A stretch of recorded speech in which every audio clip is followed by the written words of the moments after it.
नमस्कार मंडळी, कोमल लाईफस्टाईल या चॅनलवरचे व्हिडिओ आवडतात ना, मग चॅनलला सबस्क्राईब करा आणि बेल आयकॉनवर पण क्लिक करा। तुम्हा सर्वांचं माझ्या चॅनलमध्ये खूप खूप स्वागत करते। आज आपण कढी कशी बनवायची हे बघतोय, ती पण खानदेशी पद्धतीची कशी बनवायची ते बघतोय। चला तर मग आता आपण रेसिपीला सुरुवात करूया। सगळ्यात आधी मिक्सरच्या भांड्यामध्ये 3 ते 4 हिरव्या मिरच्या घ्यायचे। कितपत तुम्हाला तिखट कढी हवी त्याच्या अंदाजाने आणि 7 ते 8 लसूणच्या पाकळ्या घ्यायचेत। आता याची आपल्याला पेस्ट तयार करून घ्यायची आहे, न पाणी टाकता।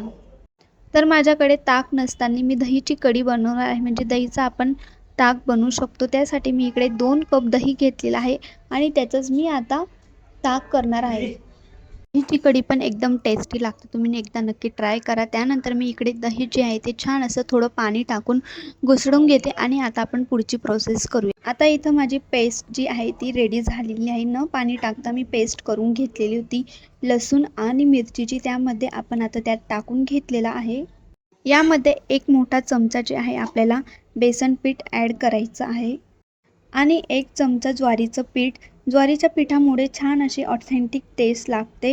येथे नसेल तुम्हाला घ्यायचं तर नाही घ्या, घातलं नाही तरी चालेल, काहीच हरकत नाही। त्याचबरोबर हळद घालूयात, मिक्स करायचं, गुठळ्या नाही राहिल्या पाहिजेत। कन्सिस्टन्सी एकतर डाळींच्या पिठाच्या मुळे आणि चवही येते, त्यामुळे मी तर तुम्हाला सजेशन करेल की घाला, नसेल घालायचं तर काहीच हरकत नाही, फक्त बेसनचं पीठ घालू शकतात। 1 चमचाऐवजी 2 चमचे बेसन पीठ घाला। हे मस्त घुसळून झालेलं आहे, आता फोडणी द्यायची। अशा पद्धतीने आपल्या इकडे सगळेच गुठळ्या जे आहेत ते सगळ्या व्यवस्थित थिकनेस वगैरे आलेला आहे आणि एकजीव आपलं जे आहे ते झालेलं आहे। अशा पद्धतीने तुम्ही नक्की ट्राय करा आणि अशाच पद्धतीने आपली ही कढी करायची आहे, ती पण आमच्या खानदेशी पद्धतीने, कारण मी पण खानदेशातलीच आहे। चला तर आता फोडणीची आपण तयारी करून घेऊयात। फोडणी करता मी पातेलं ठेवलेलं आहे गॅसवर, तुम्ही कढई पण घेऊ शकतात। आता फोडणीसाठी कोणी कोणी तूप वापरतात, तर मी इथं कढई पण घेतलेली नाही, फक्त मी पातेलं घेतलेलं आहे। पातेल्यात मी टाकलेलं आहे तेल, कोणी कोणी इथं तूप पण वापरतं, तर तूप न वापरता मी तेलच वापरते। अशा पद्धतीने मी तेल वगैरे टाकून घेतलेलं आहे। तेल बऱ्यापैकी गरम झालेलं आहे। आता आपण त्यात आपले जे इन्ग्रेडियंट्स टाकायचे ते टाकू। अर्धा चमचा मोहरी, मस्त मोहरीची खमंग फोडणी बसली पाहिजे।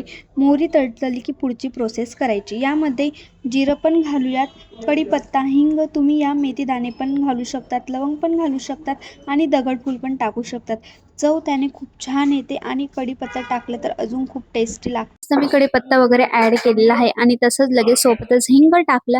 हिंग टाकल्याने अजून खमंग म्हणजे अशी होते आणि छान असं परतून घ्यायचं। आता आपण जे केलेलं आहे ताक ते त्यात टाकायचं आणि 10 ते 5 मिनिटं असं ढवळून घ्यायचं आहे, आणि म्हणजे जेणेकरून ज्या कुट आहेत त्या मात्र नको राहायला। खूप छान लागते। हे ताक आपण आधी बनवून घेतलेले ते घालायचं मस्त, त्यासोबत चवीनुसार मीठ टाकायचं, जास्तही टाकायचं नाही, म्हणजे चवीनुसारच आपल्याला मीठ घालायचे। छान असं ढवळून घ्यायचंय, खूप मस्त अशी खमंग फोडणी बसते। आता आपल्याला 7 ते 8 मिनिटं कढी उकडून घ्यायची आहे आणि उकडत असताना झाकण ठेवायचं नाही, मीडियम हीटवर अशीच उकडून घ्यायची, जेणेकरून बेसन किंवा हिरवी मिरची जे आपण कच्चं घातले त्याचा जो कच्चापणा आहे तो निघून जाईल। चला तर मग इथे ही कढी मीडियम हीटवर छान 10 मिनिटं होऊ द्यायची आहे। त्यानंतर उकडल्या गेल्यानंतर त्याच्यामध्ये कोथिंबीरही टाकायची वरून, अजून छान लागते खायला। आता छान अशी 10 मिनिटं उकडून घेतलेली आहे। मध्ये मध्ये उकडत असताना हलकीशी ढवळली म्हणजे मध्ये बेसन चिटकणार नाही आणि किंवा ते पीठ आपण घातले ते बेसला सेंट नाही होत आणि खूप छान दिसते। मग रंगही खूप छान आले, त्याचा सुगंधही खूप छान येतोय। तर नक्की बघा आणि मला नक्कीच कमेंट करून सांगा, तुम्ही पण अशी रेसिपी नक्कीच ट्राय करा।